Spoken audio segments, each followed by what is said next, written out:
L'occasion d'être là pour honorer leur Dieu.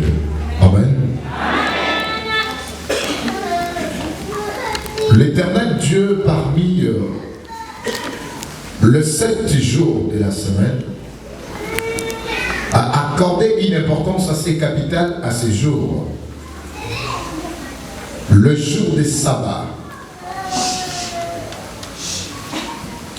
le jour des sanctifications, le jour des bénédictions et le jour du repos. Amen.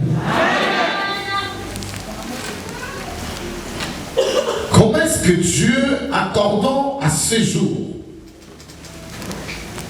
une importance aussi capitale, pourquoi pas aux autres jours? Car nous en avions 7 dans la semaine.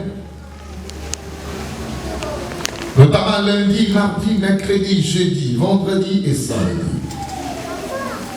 Mais le jour de dimanche, c'est le sabbat de l'Éternel. Le sabbat de l'Éternel n'est pas le dimanche. Mais pour le fait que ce jour soit choisi, pour que nous puissions célébrer un culte agréable auprès de l'Éternel, celui dont on appelle dans la Bible le vrai culte. Cela reçoit de la part de l'Éternel cette importance aussi capitale. Amen.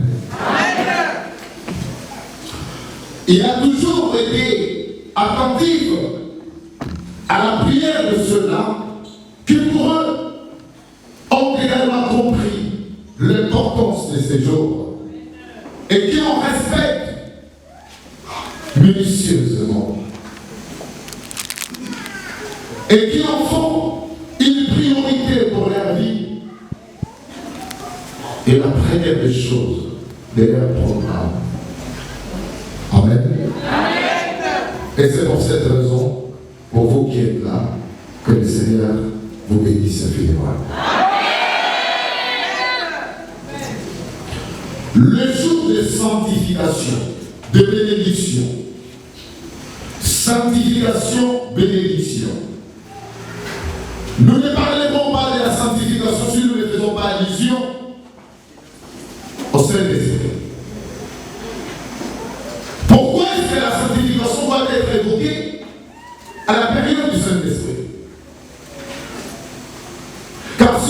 regardez dans la Bible, les hommes ont bénéficié de ce qu'on appelle la volonté permissive de Dieu. Après que l'Éternel a voulu les enseigner, ou bien il les a enseigné la volonté parfaite, mais cette volonté parfaite, au regard de besoins charnels que l'homme a, cela semble être comme un désavantage pour l'homme. Amen. Et l'homme n'avait pas tiré les profits charnels sur la volonté parfaite de Dieu à cause de plusieurs éléments dont l'homme lui-même connaît et de plusieurs raisons. Dieu les a accordé cette volonté permissible. Mais aujourd'hui, Dieu n'a pas besoin que nous puissions continuer à vivre cette volonté permissible. Mais plutôt, nous devons vivre la volonté parfaite. Pourquoi? Parce que nous devons nous comporter comme dans le jardin à Èden. L'image du jardin à Èden. Et c'est là qu'il fait revenir lors de la dispensation du Saint-Esprit. Lorsque l'homme dira, ainsi dit le Saint-Esprit, ou ainsi parle le Saint-Esprit, à ce moment-là, la sanctification va être prêchée. L'homme s'abstiendra du sang. Il sera convaincu du péché, car Christ l'avait dit, lorsque le consolateur viendra, il convaincra le monde à ce qui concerne le péché, la justice et le jugement. Or, ce qui a tué l'homme, c'est le sang du péché.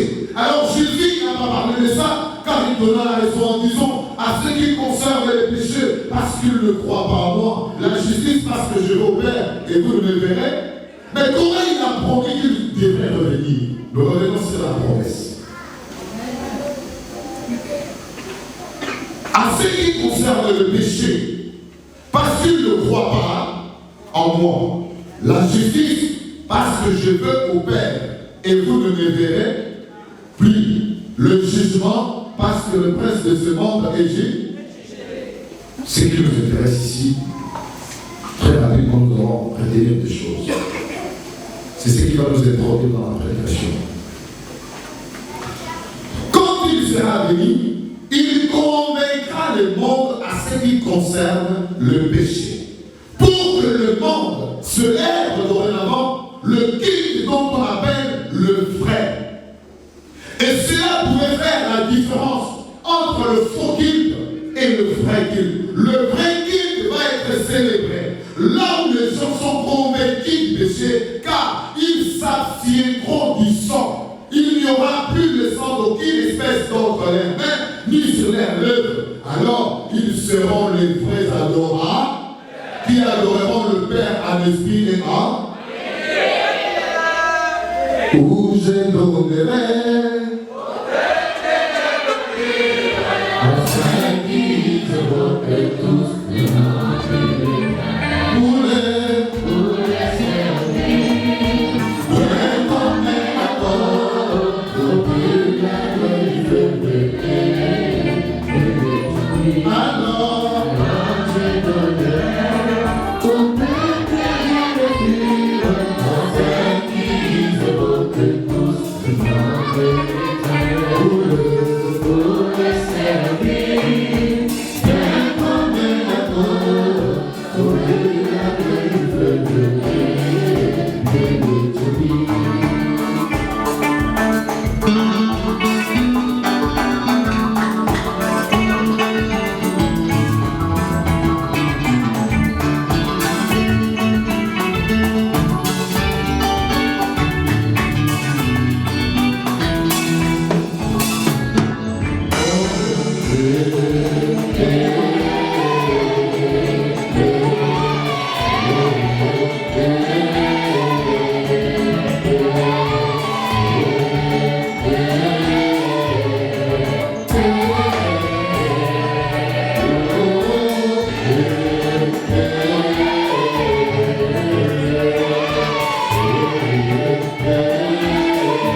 pour cela qu'il disait à la femme samaritaine, croyez-moi, l'heure vient et elle est déjà. L'heure vient et elle est déjà. L'heure, c'est Jésus. Ici, Christ est fait le jeu de mots. L'heure qui vient et qui est déjà venu. Où le vrai adorateur. Adorons le Père en esprit et en vrai, car ce sont là les adorateurs que le Père de. L'heure vient et elle est déjà venue. Le jeu de deux mots. Christ est arrivé, il parlait de sa seconde venue, l'arrivée du consolateur. Christ ne devrait plus revenir comme il était venu. La seconde venue de Christ, les gens ne le verront plus comme ils l'ont dit au préalable, mais ils verront quelqu'un d'autre. C'est pourquoi il dit, lorsqu'il sera venu, il convaincra le monde à ce qui concerne le péché, la justice et le jugement. Les trois raisons de ces trois mots ou trois éléments sont notamment à ce qui concerne le péché parce qu'ils ne croient pas en moi. Si les gens n'ont pas cru en Jésus, à qui est-ce qu'ils vont croire? Mais Jésus dit, celui qui viendra, celui qui viendra enseigner le péché et les gens croiront en lui. N'est-ce pas? À ce qui concerne le jugement, parce que je veux au Père et vous ne le verrez plus. Mais si on ne le verra plus, c'est toujours lui qui nous dit, il reviendra comme un volet. Effectivement, lorsqu'il reviendra, il ne donnera plus la même apparence dont il a donné lorsqu'il est venu pour la prière. Voilà. Sa première venue et sa seconde venue, il n'y aura pas la même enveloppe. Il va changer l'enveloppe. Les gens vont se mettre dans un coin pour attendre que Jésus vienne avec la première enveloppe. Alors ceux-là ne les verront plus. On a un peu de Dieu. Mais pour voir celui qui vient sous une autre forme, dans une autre enveloppe, vous allez vous référer de ces trois éléments. Le péché, la justice et le jugement. Amen. Et après que vous serez convaincus du péché, vous aurez à vous abstenir du sang, vous deviendrez le peuple saint. Et à ce moment-là, l'Éternel donnera au peuple le lèvre, le lèvre qui ne contient plus le sang. Le lèvre qui n'ont plus le sang, ils l'ont. C'est à ce moment-là, dans la dispensation du Saint-Esprit, nous dirions, ainsi parle le Saint-Père, ainsi dit le Saint-Père, le consolateur, le prophète Paul, qui nous a convaincus et qui nous a donné le lèvre pur. Or, lorsque vous recevez de l'Éternel le lèvre pur, et cela vous permettra de chanter les chants de l'Éternel, le louange de Dieu qui nous avait été chanté dans le monde. Le lèvre pur t'ont permis à chanter le cantique. La septième trompette. Quel peuple? Le peuple qui a fait la prière du peuple de le peuple A. Le peuple a parti sur le haut. J'ai donné. Mais il dira aux apôtres, il vous est avantagé que je m'en aille. Est-ce que cet avantage était celui des apôtres? Non. Ici, j'ai envie de vous dire, les apôtres n'ont pas dit le consolateur. Alors cet avantage ne les revenait pas. L'avantage est le nôtre. Et la question est celle-ci. Jésus s'adressait aux apôtres ou bien il s'adressait à nous? J'ai envie de vous dire ici que Jésus ne s'adressait pas aux apôtres, mais c'était une promesse indirecte. Pour que cela ne soit pas détourné. Car Jésus a fait ses promesses. Si nous revenons dans la ligne des promesses, celle de Pierre, il dira à Pierre, et moi je t'ai dit que tu es Pierre. Nous allons revenir. Et sur cette pierre, je bâtirai mon église. Il dit à Jean, des apôtres qui ont reçu la promesse. À Pierre, il dit, je bâtirai mon église. Fit-il, n'est-ce pas? À quand est-ce qu'il avait bâti? Lorsqu'on regarde, il n'avait pas bâti, n'est-ce pas? Mais il y a quelque chose d'assez spirituel qui s'est passé. La promesse directe. Regardez la différence. Et à Jean, il dira, toi, si je vais, tu ne mourras pas, jusqu'à ce que tu verras le signe du temps verra. si je veux. Est-ce que c'était une promesse directe? Non, indirecte. N'est-ce pas? Et il dira aux apôtres, en général, il vous est avantageux que je m'en, car si je ne m'en veux pas, le consolateur ne viendra pas vers vous. Mais si je m'en vais, je vous l'en.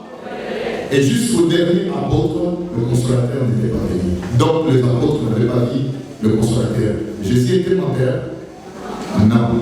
C'était une promesse qu'il ne regardait pas les apôtres, puisque l'accomplissement de la prophétie devrait être effectif. Et cette écriture devrait s'accomplir nos jours. Voilà pourquoi Jésus faisait comme s'il s'adressait aux apôtres. Mais cette promesse nous concernait. Amen. De Dieu. La promesse qu'il a été écoutée, après qu'on l'a crucifié, ils ont cherché Jean, Pierre, mais ils ont attrapé Paul. Paul dit, c'est pas moi, c'est Pierre. Ah bon, c'est pas toi Pierre? Ok, d'accord. Il est où? On l'a poursuivi, on l'a attrapé, on l'a crucifié. Paul dit non, moi, je ne suis pas digne de vérité à la même mort que le maître. Renversez-moi. L'inversion des sens, qu'est-ce que ça veut dire? Amen. L'inversion des sens. Tête en bas, pied en l'air. On l'a tué. On l'a enterré ici. La tombe de Pierre, basilique a été bâtie. Référence à ce que Jésus avait dit, sur toi je bats, et ils ont bâti. Les clés au pluriel. Pierre, sur toi, Pierre, je bâtirai mon église. Je te donnerai les clés du royaume des cieux pour que ce que tu lieras sur la terre sera lié dans le ciel et ce que tu délieras sur la terre sera délié dans le clé du royaume. Qu'entendez-vous par mot-clé? En un mot, vous allez entendre l'autorité. Et cette autorité ecclésiastique était liée sur quelque chose. Les clés dont il s'agit ici du message clé, du message qui était verrouillé, du message qui était codé, du message qui était bloqué. Amen, peuple de Dieu. Les péchés, lorsque la maison ou l'église sera bâtie, il va falloir que cette église aide le clé du royaume des cieux. Ce qui bloquait le royaume des cieux aux hommes, c'était le péché. Regardons les pharisiens, les scribes, ils disent tout à vous pharisiens, malheur à vous pharisiens. Hypocrite, malheur à vous pharisiens, scribes hypocrites, parce que vous fermez aux hommes. Amen. Présence des deux églises. C'est les pharisiens qui ont pour objectif fermer aux hommes le royaume de Dieu. En quoi faisons? En prêchant des choses qui vont à l'encontre de la volonté parfaite de Dieu. En prêchant des choses qui détournent l'ordre de la bonne foi de Dieu. En faisant ou en demandant aux gens de faire ce qui excite la colère de Dieu. Et le royaume de cieux sera fermé. Et le monde, donne-moi lui. Non, donne-moi ça. Matthieu 23. Matthieu chapitre 23, partie verset 13. Si vous êtes dans la page, nous allons lire ensemble. Ouvrez vos Bibles, s'il vous plaît.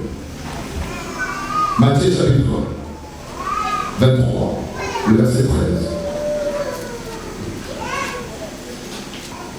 Amen. Pour vous demander le détail, je vais sauter celui. D'accord? On va sauter. Nous allons lire le verset 13, verset 14. Et après, nous allons lire le verset 16. Le verset 16, verset 17. Le reste, vous pouvez continuer à la maison. Amen. Lisons. Malheur à vous, scribes et pharisiens hypocrites, parce que vous fermez aux hommes le royaume de Dieu, et vous n'y entrez pas vous-même, et vous ne laissez pas entrer ceux qui veulent entrer. Malheur à vous, scribes, pharisiens, pourquoi? Parce que vous fermez aux hommes le royaume de... Mais comment ils ferment aux hommes le royaume de Dieu? Justement, parce qu'ils sont aveugles. Ils ne on lit les Écritures, la puissance de Dieu, il prêche justement la chair et des choses qui excitent la colère de Dieu, qui éloignent l'homme de Dieu. Amen. L'homme est loin de l'Éternel, sachant qu'il prie, sachant qu'il appartient à une congrégation quelconque, et il fait l'œuvre de Dieu convenablement. Mais quand vous venez à l'Église, c'est là où vous découvrez que la prière dont vous avez fait dans le passé n'était pas celle que Dieu vous demandait de faire. Vrai ou faux? C'est ce qui vous fait heureux, monsieur. C'est quand vous venez à l'Église que vous découvrez que le nom de Dieu que vous avez invoqué, ce n'était pas le Créateur du ciel et la terre. Amen. Et quand vous arrivez ici, puisque la clé nous a été donnée par l'entremise de sa grandeur spirituelle, le prophète Paul Dominique, vous découvrez le véritable nom de Dieu. Alors, la porte du royaume vous est ouverte. Verset 14. Malheur à vous, scribes, les pharisiens hypocrites, parce que vous dévorez les maisons de veuves et que vous faites pour l'apparence de longues prières. À cause de cela, vous serez jugés plus sévèrement. Leur objectif est fondé sur le matériel. Ils sont venus se servir et non servir. Celui qui est venu pour se servir, il est venu fermer la porte du royaume des cieux à celles qui sont à servir. Amen. Vous pouvez même continuer. C'est ça. Qu'est-ce que Jésus dit à la suite? Verset 16. Malheur à vous, scribes, malheur à vous, conducteurs aveugles, qui dit, si quelqu'un jure par le temple, ce n'est rien, mais si quelqu'un jure par l'or du temple, il est engagé. Insensé aveugle, lequel est le plus grand, l'or ou le temple? Qui sanctifie l'or? Si quelqu'un dit, dites-vous encore, jure par l'autel, ce n'est rien, mais si quelqu'un jure par l'offrande qui est sur l'autel, il est engagé. Aveugle, lequel est le plus grand, l'offrande ou l'autel qui sanctifie? Qui sanctifie l'offrande? Le matériel a pris le contrôle. La maison de Dieu a pris la place derrière. Amen. Ils ont inversé le sens de la prière. Ils ont privilégié le matériel. Ils ont déprivilégié la spiritualité. La chair bat le plein. Le matériel devient le principal de l'Église. La preuve, c'est que le message que le fidèle aime, c'est la prospérité. La vie éternelle ne vous préoccupe même pas. Que ferais-je avec la vie éternelle? Certains disent. Parce qu'on t'a dit, la prospérité, c'est qui cherche les hommes.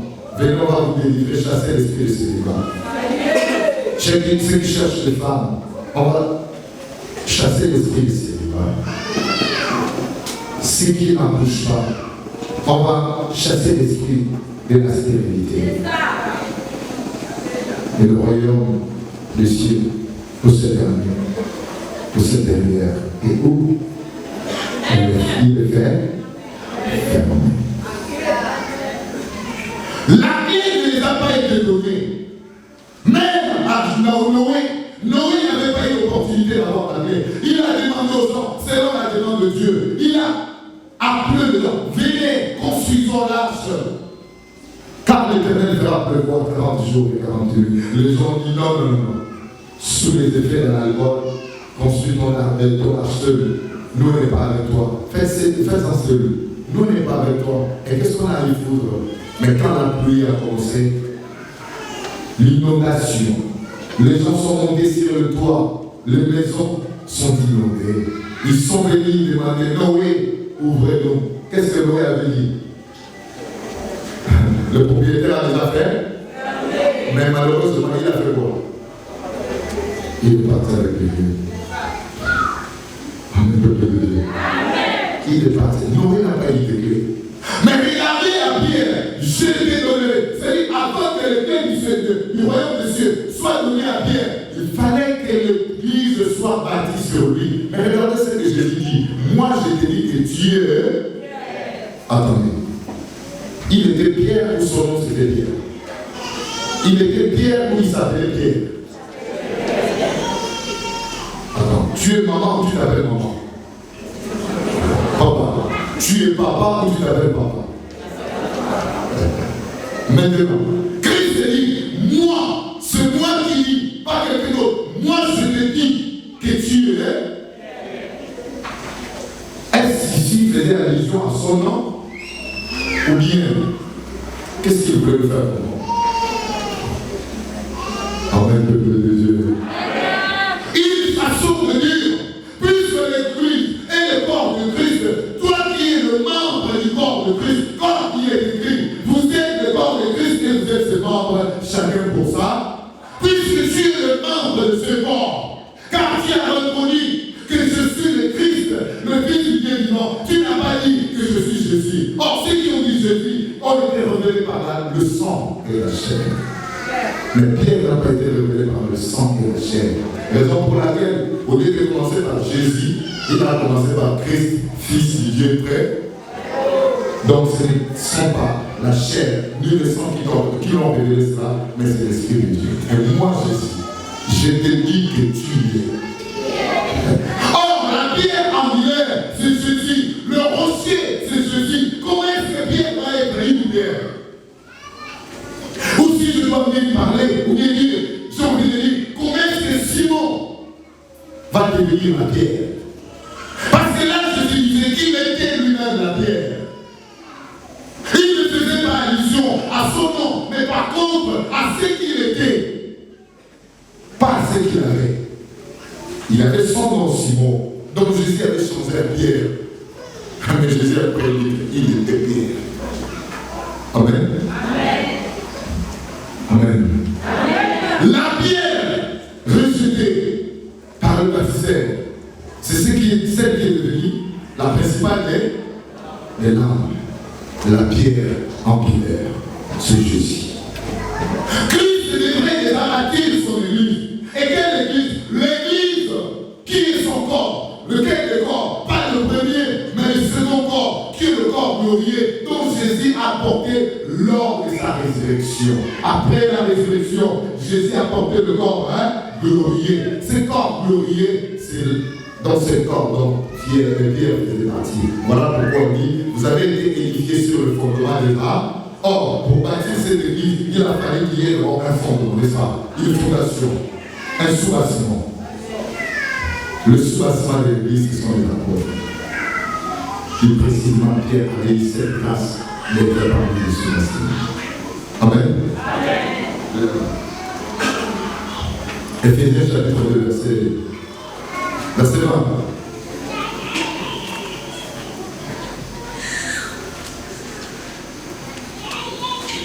Éphésiens chapitre 2, verset 20. Si vous êtes à la page, nous lisons ensemble.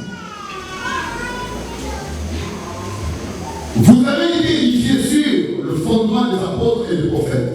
Jésus-Christ lui-même étant la pierre angulaire. Vous avez été édifiés sur le fondement des apôtres et des prophètes. Parce que Jésus, lui-même étant la pierre angulaire. Moi, je te dis que tu es pierre. Et c'est sur toi. Tu es membre de ce corps. Tu es membre de Christ. De ce corps qu'on appelle Christ. Donc tu as reconnu que je le suis. Alors toi, tu es membre de ce corps. C'est moi qui te dis que tu fais partie de ce corps. Et voilà pourquoi sur toi l'église doit être bâtie. Amen, peuple de Dieu. Amen, la grande famille de Christ. L'église glorieuse. Éphésiens, toujours, Paul dit, afin de faire apparaître devant lui. Or, quand Jésus donnait la promesse, il parlait de combien d'églises? Moi, je te dis que tu es, c'est cette pierre que je bâtirai, mais ou non. Et Paul dira à la suite,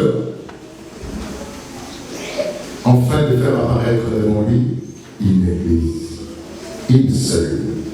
Une église glorieuse, ni ride, ni tache, sans verre, ni rien de semblable, mais sainte et irrépréhensible, sans tache et irrépréhensible.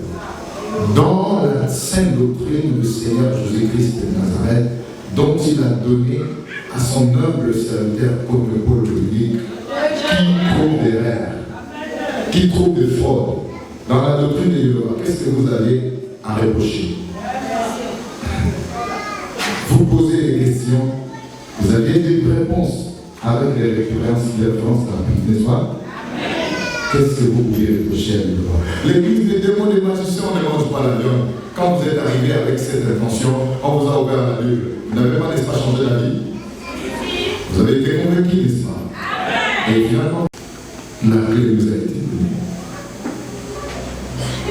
Une promesse. Et cette église étant symbolisée pour représenter comme le royaume dit, le royaume de Dieu. Le royaume de Dieu. Elle est bâtie en haut. Dieu a fait descendre cette église, la nouvelle Jérusalem, n'est-ce pas? Pendant que les scribes et les pharisiens cherchaient le royaume de Dieu, Jésus leur dira que le royaume de Dieu était au milieu d'eux. Un jour, nous l'avons dit ici, le royaume de Dieu c'est sur terre. Vrai ou faux? Le royaume de Dieu est sur terre. Le royaume de Dieu, c'est cette église. Est-ce que vous comprenez? Pour ceux qui servent de cette église, vous avez également une promesse. Qu'est-ce que Dieu vous a promis en premier? Puisque cette église, c'est le royaume de Dieu, à chaque fois que nous parlons de royaume, mais nous n'avions jamais parlé des insignes du royaume. Et les insignes, puisque nous ignorons également ces insignes, voilà pourquoi les sorciers ont le dessus sur nous. Amen. Les jours que vous allez comprendre les insignes du royaume qui vous est donné par Dieu et par l'entremise de son prophète comme le Paul public, vous allez servir cette église et les sorciers n'auront plus accès sur vous. Amen. Est-ce que vous comprenez? On va vous balancer le fusil dans le ça ne va jamais vous. On vous mettra des choses mortelles, des choses toxiques, des breuvages mortels. Vous allez le consommer et ça ne fera. Les sorciers vont vous fuir, ils n'oseront pas s'approcher de vous à cause d'une simple raison dont nous allons évoquer tout à l'heure. Et là où nous allons conclure. Amen. Quels sont les insignes du royaume? Amen. Personne n'a la réponse de votre. On a distribué les Bibles ici. On ne voit pas plus ça. Et on va les lire par la Bible. Nous avons combien d'insignes? Ou un mot. Les insignes dont je parle, c'est les couronnes. Nous avions 6 couronnes dont Dieu a promis à ses enfants. Amen. À chaque étape, il y a une couronne que Dieu donne à ceux-là qui lui sont fidèles, à ceux-là qui le servent loyalement, fidèlement, à ceux-là qui se sacrifient pour Dieu, à ceux-là qui se battent, qui sont prêts pour combattre. Juge 5, 9. Où est ta couronne? Après tout ce que nous sommes en train de faire, où est ta couronne, papa? Nous en avions 6. 6 couronnes. Ça veut dire 6 types de couronnes. Et il y a une couronne que le monde a voulu attribuer à Jésus. C'était la couronne de quoi? La couronne des épines. Elle était constituée de combien d'épines? Cette couronne était constituée de combien d'épines? Amen, peuple de Dieu. La couronne des épines sur la tête de Jésus. Elle était constituée de 12 épines. Et lorsqu'on a posé cela sur la tête de Jésus, qu'est-ce qui se passait? Le sang a Nous avions chanté à Golgotha. À Golgotha, Jésus m'a sauvé. À Golgotha, Jésus m'a sauvé. Oh, c'est la paix et la liberté. Je suis sauvé, je suis sauvé. Oh, à Golgotha, Jésus m'a sauvé. À Golgotha, Jésus m'a sauvé. Oh, c'est la paix, je suis sauvé, je suis sauvé. Il a porté tout mon fardeau. Il s'est sauvé,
le lieu des crânes. Lieu des crânes. Un jour, nous reviendrons ici, uniquement pour vous parler des lieux des crânes.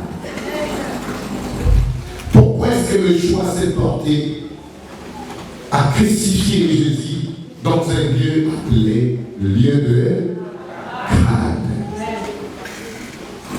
Amen. Un jour, nous reviendrons uniquement pour ça. Pour vous parler en profondeur du lieu des crânes.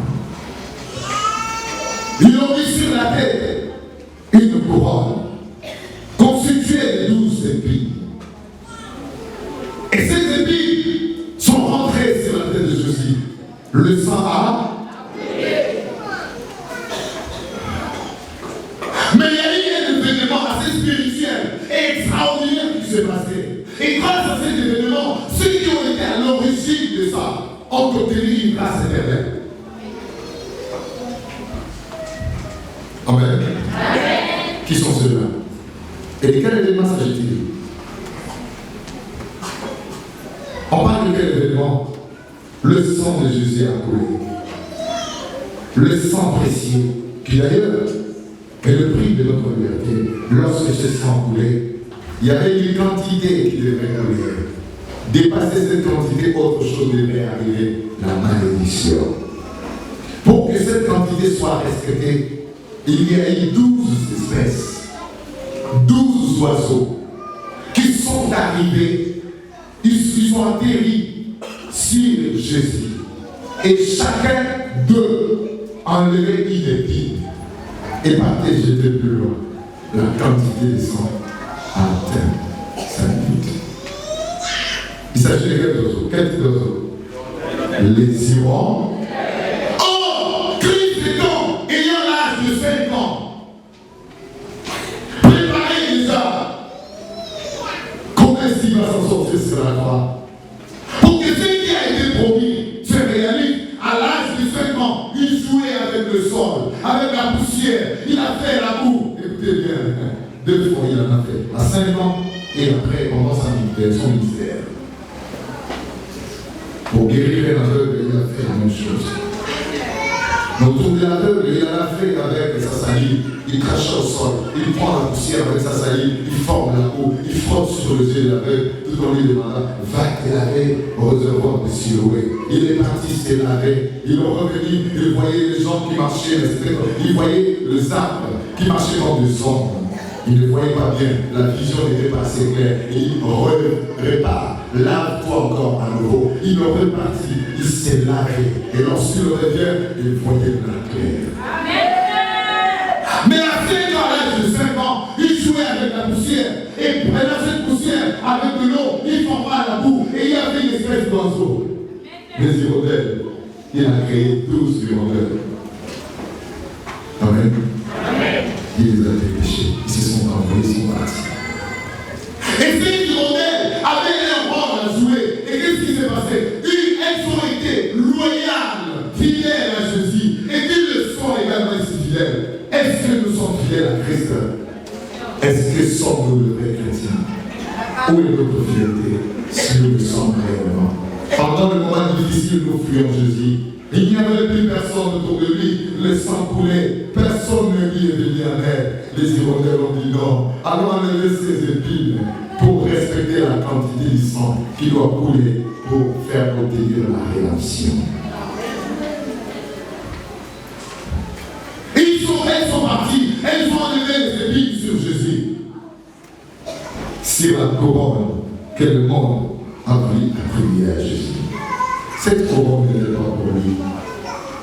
Cette couronne n'était pas pour lui. Il y avait une couronne qui l'attendait, la meilleure d'ailleurs. Et d'ailleurs, il n'y en avait même pas une, parce que dans le trône, le 24 vieillards font quoi? Ils jetèrent leur couronne devant les trônes. Tu es divine, notre Seigneur, de recevoir la gloire.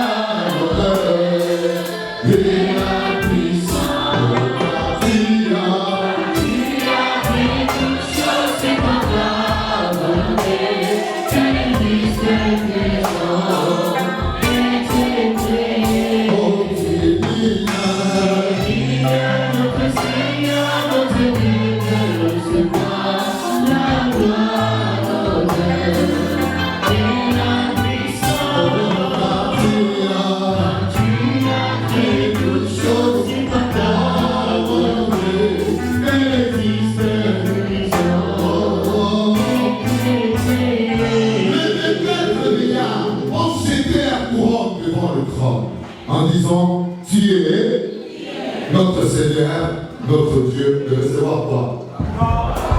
Quelle couronne qui attendait Jésus? Couronne de gloire. Et parmi les 6 couronnes dont nous avions dans la Bible, qui sont les insignes du royaume, alors chacun de nous, par sa fidélité, devra recevoir de la part de Dieu une couronne qui lui est réservée.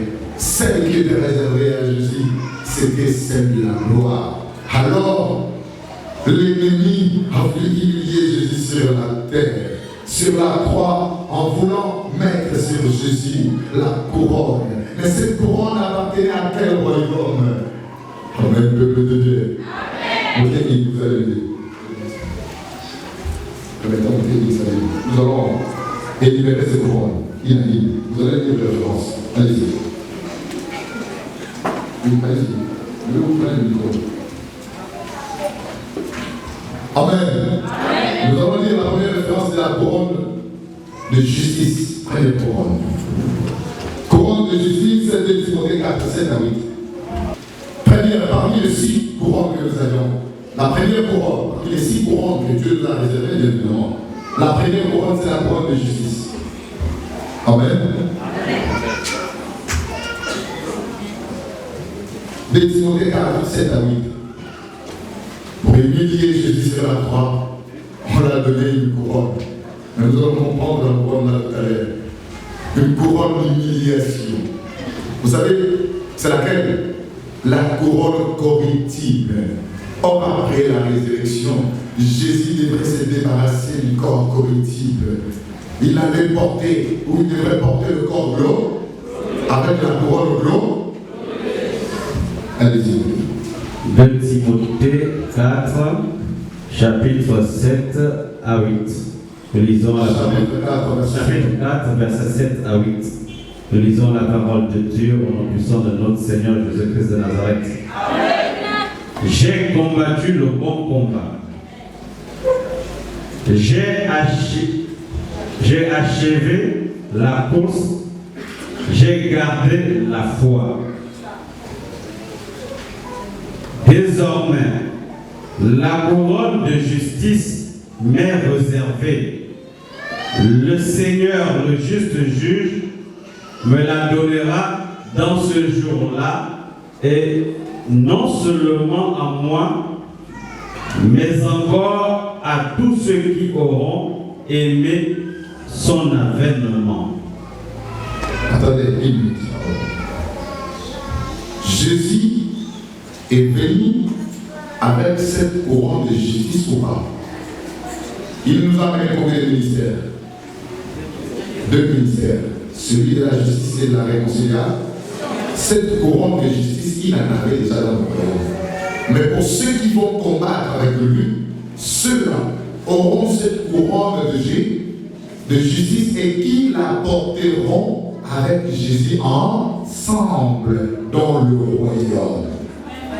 Alors, avant de porter ou de la porter, il va falloir que nous puissions achever le combat. Il va falloir que nous combattons. C'est en ayant la victoire que l'Éternel va nous couronner ensemble avec Jésus. Par la couronne de Jésus. Deuxième couronne, couronne incorruptible. 1 Corinthiens chapitre 9, verset 25. La couronne incorruptible. Le monde voulant humilier Jésus sur la croix en lui donnant une couronne corruptible. Et beaucoup d'entre le peuple portent la couronne corruptible. Mais pour ceux-là qui lui sont fidèles, ne porteront pas cette couronne corruptible, mais plutôt incorruptible. Allez-y. 1 Corinthiens chapitre 9, verset 25. Lisons la parole de Dieu au nom puissant de notre Seigneur Jésus-Christ de Nazareth. Amen. Tous ceux qui combattent s'imposent toute espèce d'abstinence et ils le font pour obtenir une couronne corruptible. Mais nous faisons-le pour une couronne incorruptible. Quatrième couronne. Deuxième couronne. Nous passons à la troisième couronne. Couronne de vie. Jacques chapitre 1, verset 12. Troisième couronne. Jacques chapitre 1, verset 12. Notez. Jacques chapitre 1, verset 12.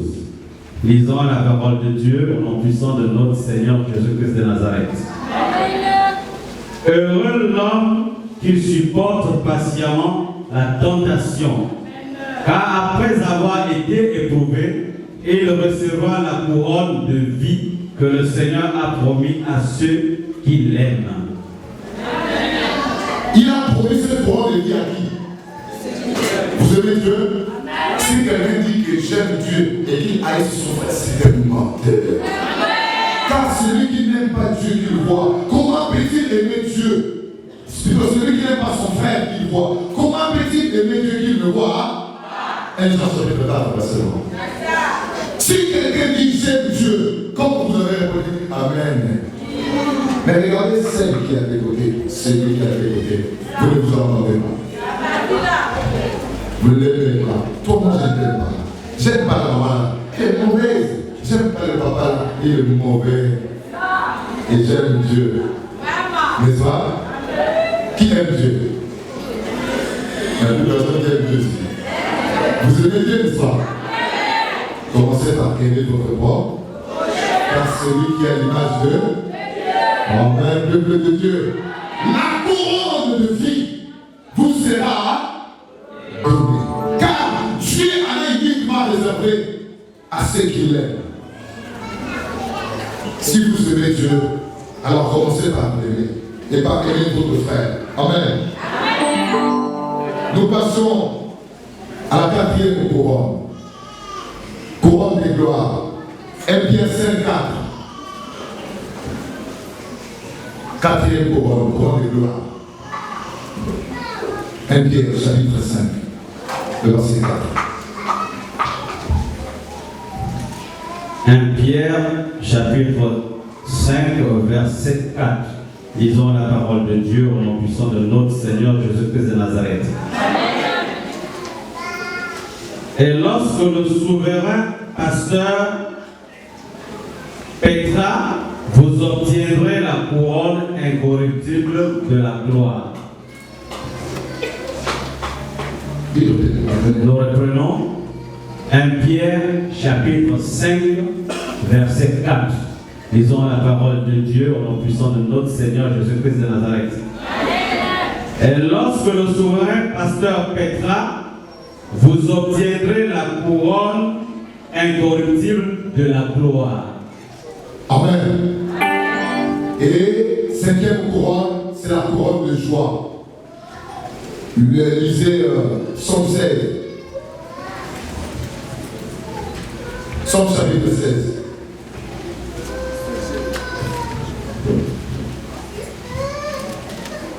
Le verset 11. Et ensuite Apocalypse 4, verset 10.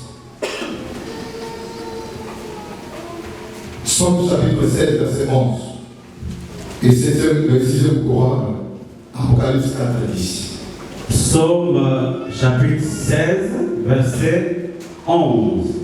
Lisons la parole de Dieu au nom puissant de notre Seigneur Jésus-Christ de Nazareth. Amen. Tu me feras connaître le sentier de la vie.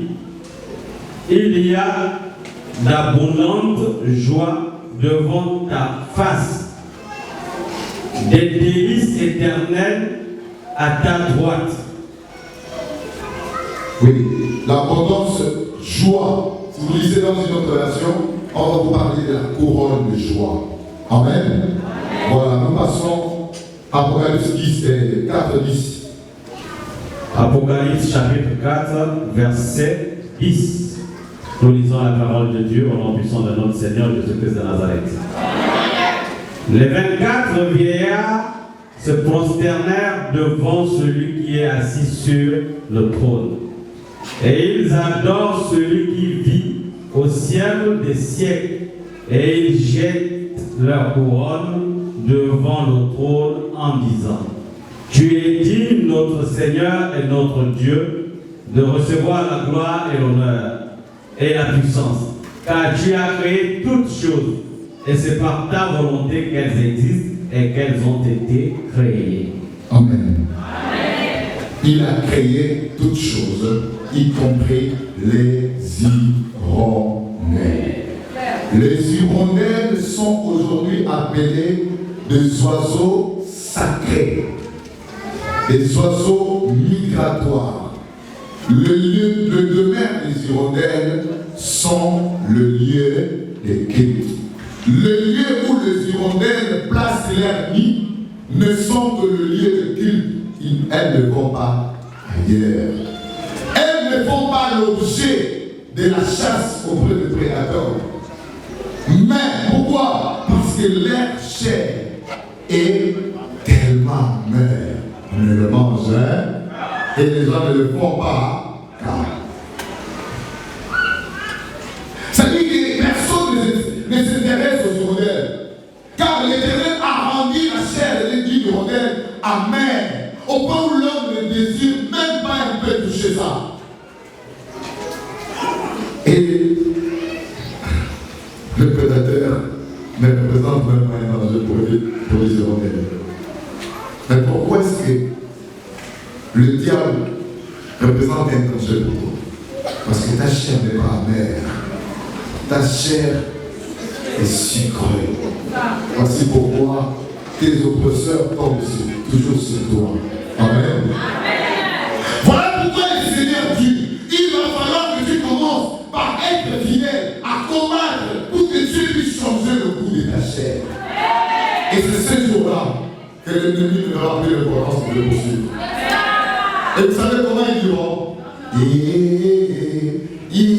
Mais vous direz alors pourquoi le poursuivons-nous? Car la justice est ma faute, c'est ma. Ils diront alors pourquoi les poursuivons-nous? Des ennemis, les gens qui t'ont combattu depuis l'enfance. Il arrivera à un moment donné, ils vont se concerter et se poser la question: pourquoi poursuivions-nous? Mais quand est-ce que cela arrivera? Quand tu n'auras plus de chair. Lorsque Dieu transformera ta chair. Lorsque tes yeux verront sa face. Quand je n'aurai plus de chair, je verrai, il ne sait pas. Mes yeux verront, et dans cette époque,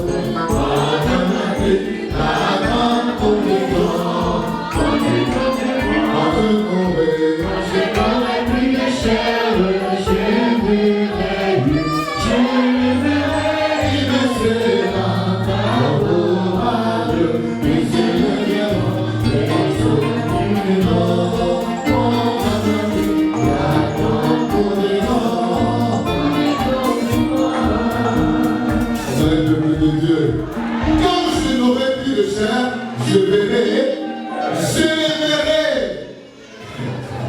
et il me sera favorable. Mes yeux le verront, et non c'est les nôtres. À ce jour-là, Dieu changera le goût de ta chair. Ceux qui te poursuivent, ceux qui te persécutent, et même ne verront plus l'importance de te poursuivre. Alors, ils vont se demander pourquoi les poursuivions. Mais est-ce que depuis longtemps ils ne savaient pas pourquoi est-ce qu'ils les poursuivaient? Qu'est-ce que Dieu les a fait? Après, c'est que toi-même, tu ne cesses de poser la question tous les jours. Qu'est-ce que je les ai? Toi-même, tu ne connais pas ce que Dieu les a fait. Dieu n'ai pas fait du mal aux gens, moi. Mais pourquoi ils les poursuivent? Et voici aujourd'hui, Dieu te répond parce que ta chair est si vraie. Pourquoi ma chair peut-être si vraie? Parce que tu es un fidèle de mon Dieu. Parce que pendant le moment de détresse, de la souffrance, tu lâches Dieu. Parce que pendant que l'église de Dieu est en détresse, le sang coule à cause des épines et de la couronne corruptible. Tu regardes en distance, le sang a coulé. C'est pas mon problème. Fais-tu partie de ceux-là qui ont été créés pour soutenir l'œuvre de Dieu, même pendant la détresse? Alors, c'est à ce moment-là que Dieu dira: mon cœur est auprès des anciens d'Israël, anciens du peuple qui se sont montrés prêts à combattre. Béni soit l'Éternel. Es-tu ancien d'Israël, sur qui le cœur de l'Éternel repose? Si tu ne veux pas, qu'est-ce que tu attends pour l'être? Si tu ne fais pas partie des anciens d'Israël dont je fais allusion, le cœur de l'Éternel n'est pas penché à toi. Alors tu appelleras l'Éternel ne répondra pas. Tu crieras, tu auras l'impression comme si ta prière s'arrête sur le plafond. Papa, et pourtant je prie tous les jours, pourquoi ça ne change pas? Ta prière n'arrive pas. Parce que tu as encore la chair. Ta peau n'est pas encore détruite. Tu embellis ta peau plus que la maison de Dieu. Tu prends soin de ta peau plus que Dieu. En détresse, les épines ont foncé sur la tête de Jésus. Et toi, tu regardes en distance, les sangs à coulé. Ce n'est pas mon problème. Moi aussi, j'ai des choses à.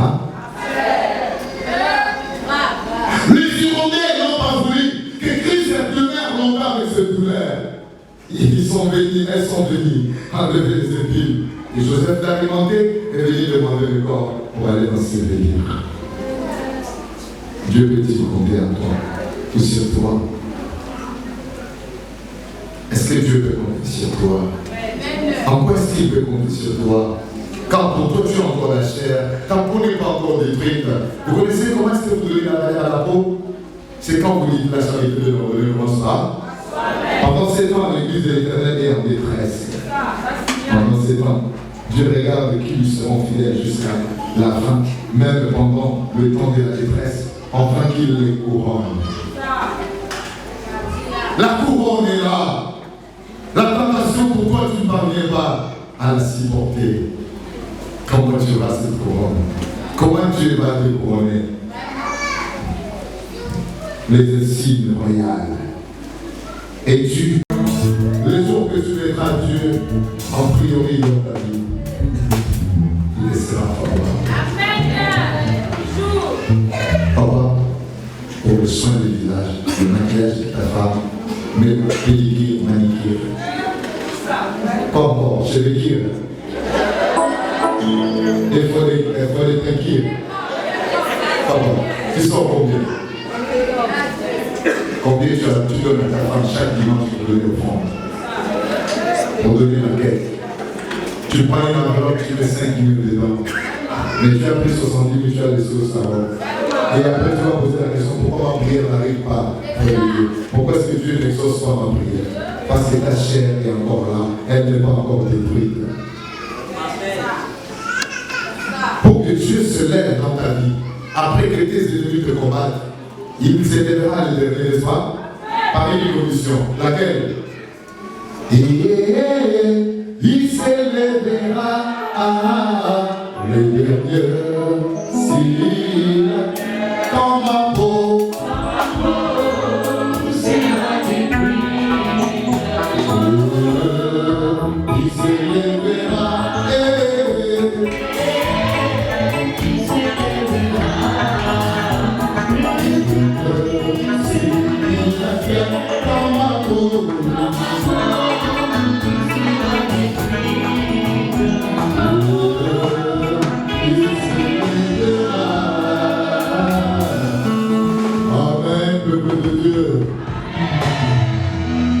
Quand ta peau sera détruite, c'est à ce moment-là que l'Éternel se lèvera pour combattre ceux qui te combattent.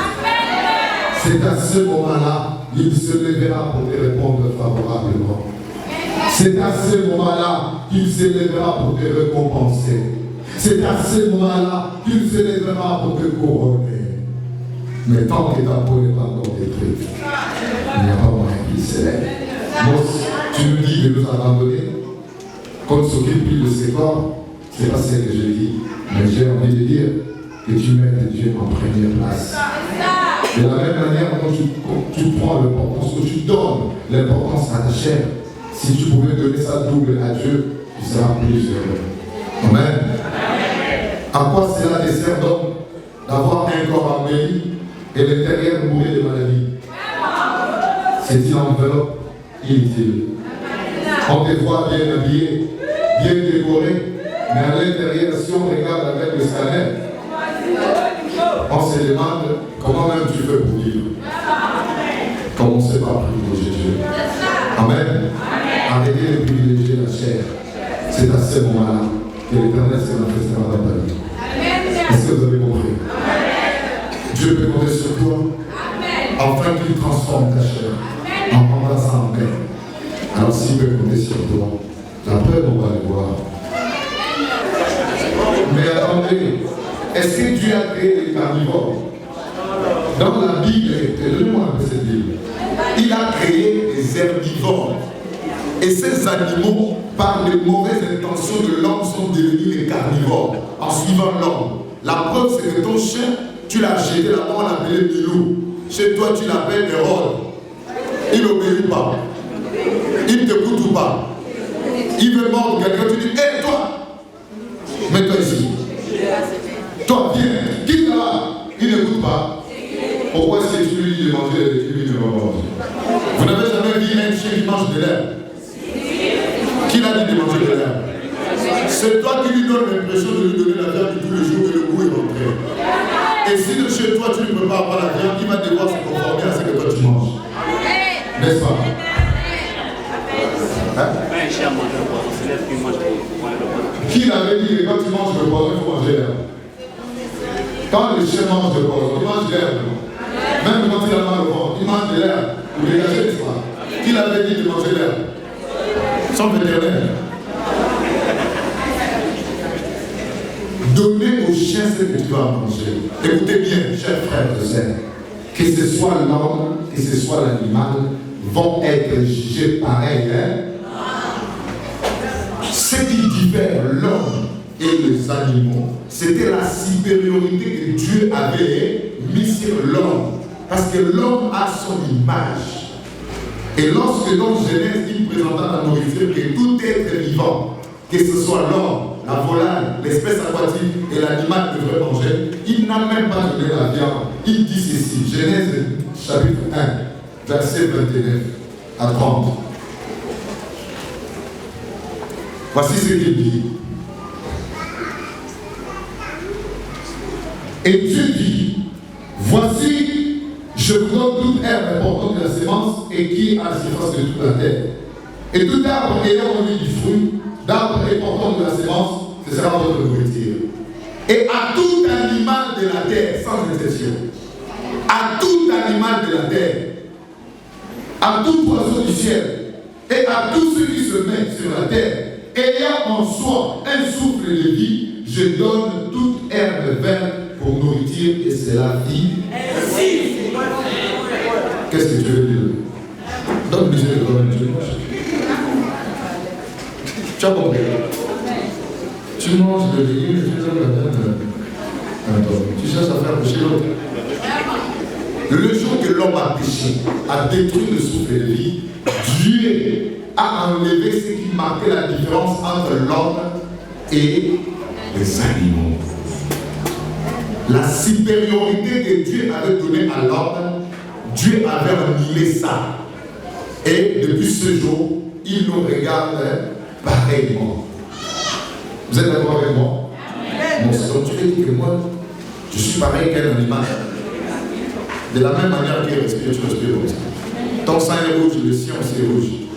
Montre-moi la différence. Parce qu'il marche à 4 pattes. C'est la seule différence que tu trouves. Comment ça? Toi-même, avant de marcher, comme tu marches à 2 pieds, à 2 pattes, tu marchais d'abord comment? Tu marches comment? Tu as commencé par là. Amen. Ecclésiaste 3.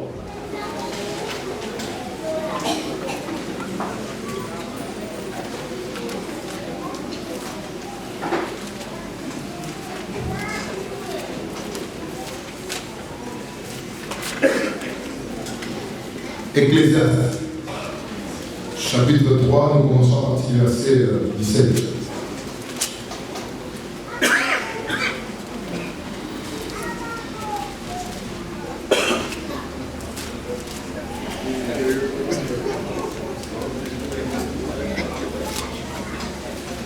Et puis après, on va revenir sur les parents qui disent oh non, papa, quand le péché a été posé, maintenant les enfants ont fait comment?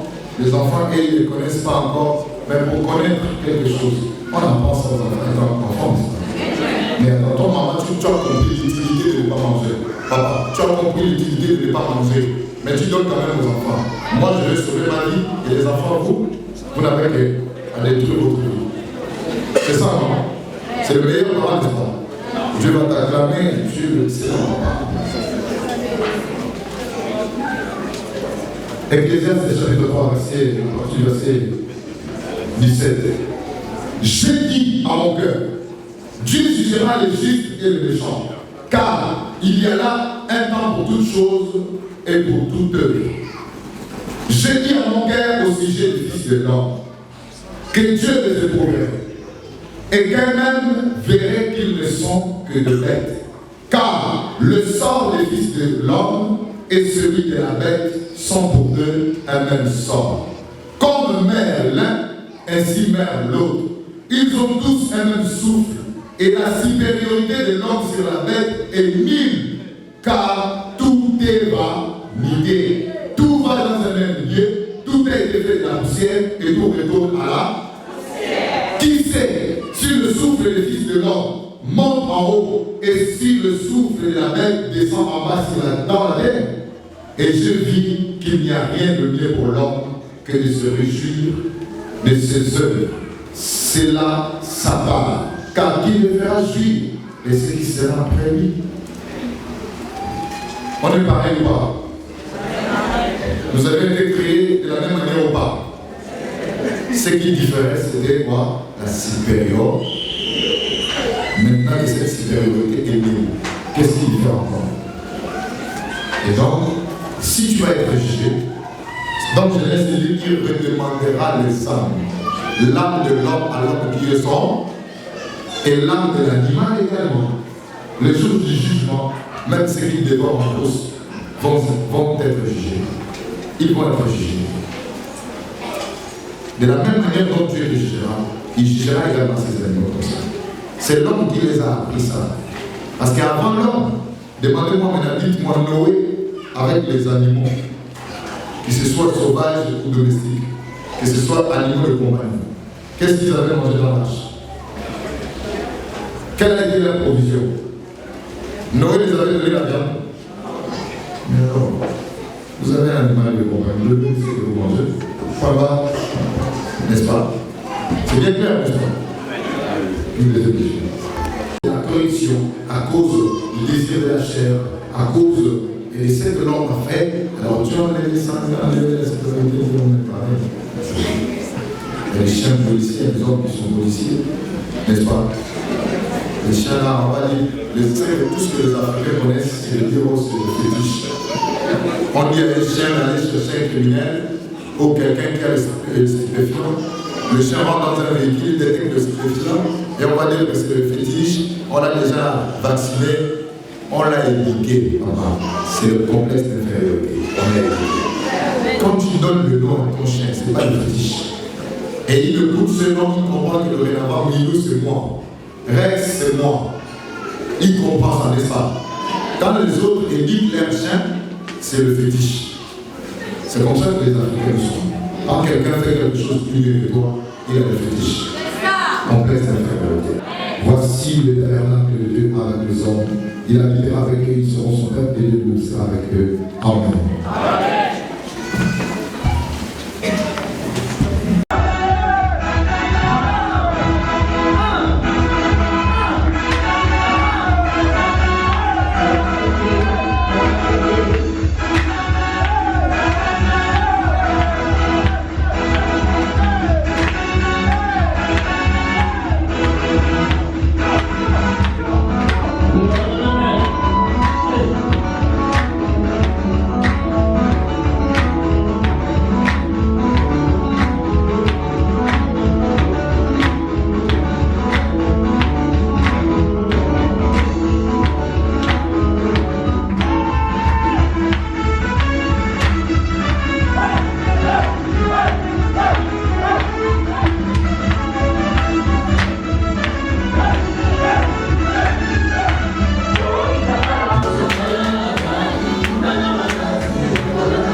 Amen. Amen, peuple de Dieu. Voilà, nous sommes arrivés à la fin de notre déroulement de culte. Réalisons les Écritures saintes pour les autres qui n'étaient pas là. La prédication de ce dimanche a été prise du livre de Matthieu chapitre 16, du 18e verset.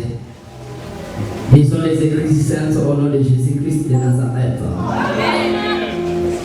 Et moi, je te dis que tu es Pierre, et que sur cette pierre, je bâtirai mon église, et que les portes du séjour des morts ne peuvent point contre elle. Amen. Amen, peuple de Dieu. Voilà, c'était l'enseignement du jour. Là, j'espère que vous avez bien compris à la prédication et à l'exhortation. Il n'y a rien à ajouter. Ce que vous avez entendu, mettez-le en pratique. Amen. Amen. Mais il y en a d'autres qui vont se poser des questions. L'Iloba, c'est quoi? Amen. Amen. Pourquoi l'Iloba, c'est l'église que Christ a promis à Pierre? En quelque sorte, l'Iloba, c'est le paradis terrestre perdu, mais retrouvé. Amen. L'Iloba, c'est le paradis terrestre perdu, mais retrouvé. Père, nous te rendons grâce et nous te disons merci pour l'amour et ta grande bonté que tu nous as offert ce matin. Parce que nous avons commencé avec toi et cette fois-ci nous sommes arrivés à la fin. Protège ton fils et fille qui s'étaient présentés devant toi. Parce que c'est toi qui as dit, là sera ton nom, c'est là où on viendra offrir toutes sortes d'offrandes à ton honneur. Et les offrandes seront agréées. Et chacun d'eux qui viendra là, qu'il soit étranger ou d'autres peuples, tu l'as dit qu'ils seront ton peuple. Nous voici devant toi avec nos problèmes et nos situations. Tu connais le problème et les soucis de tout un chacun. Mais c'est à toi que nous pleurons. Ton amour et ta miséricorde se reposent à chacun de nous. Tu connais le nombre de chacun de tous les cheveux de la tête. Et même le nombre de la poussière au fond de la mer, tu les connais. Comme de plus fortes raisons à nos problèmes qui nous dérangent, tous nos combats, Seigneur, nous sommes devant toi et nous crions à toi à te offrir tes offrandes et de sacrifices, tout ce que tu me demandes. Et surtout en obéissant et en sacrifiant ton jour, que tu as dit que ce soit sanctuaire. Père Céleste, nous te disons merci infiniment pour cet amour. Et nous te dirons aussi que sois avec nous dans l'éternité. Mais tout ce que nous avons demandé et ce que nous n'avons pas demandé, toi tu connais le passé, le cœur et les reins. Et c'est là nous allons clôturer à la prière que Dieu nous a laissé, notre Père qui est au ciel. Que ton nom soit sanctifié, que ton règne vienne, que ta volonté soit faite sur la terre comme au ciel. Donne-nous aujourd'hui notre pain quotidien. Pardonne-nous nos offenses, comme nous pardonnons aussi à ceux qui nous ont offensés. Mais ne nous induis pas à la tentation, mais délivre-nous du mal. Car c'est à toi qu'appartiennent le règne, la puissance et la gloire au siècle du siècle. Amen. La vie est sainte.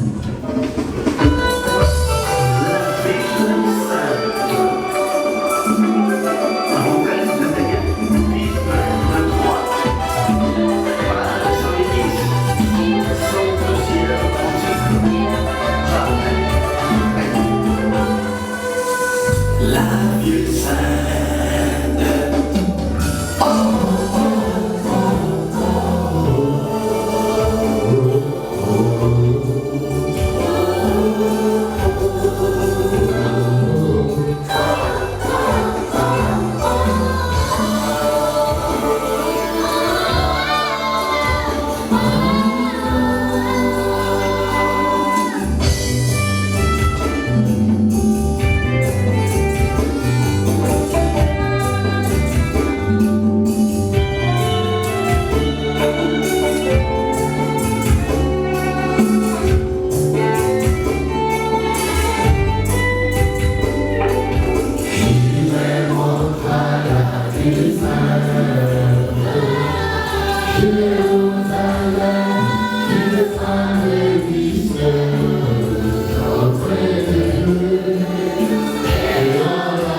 Amen. Je viens bientôt. Amen.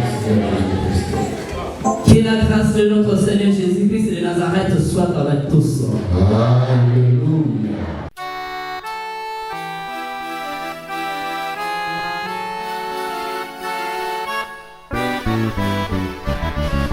De Samuel 22, 29, 32, page 229, 239e cantique. Amen. Tu es ma lumière, tu es ma lumière, tu es tu es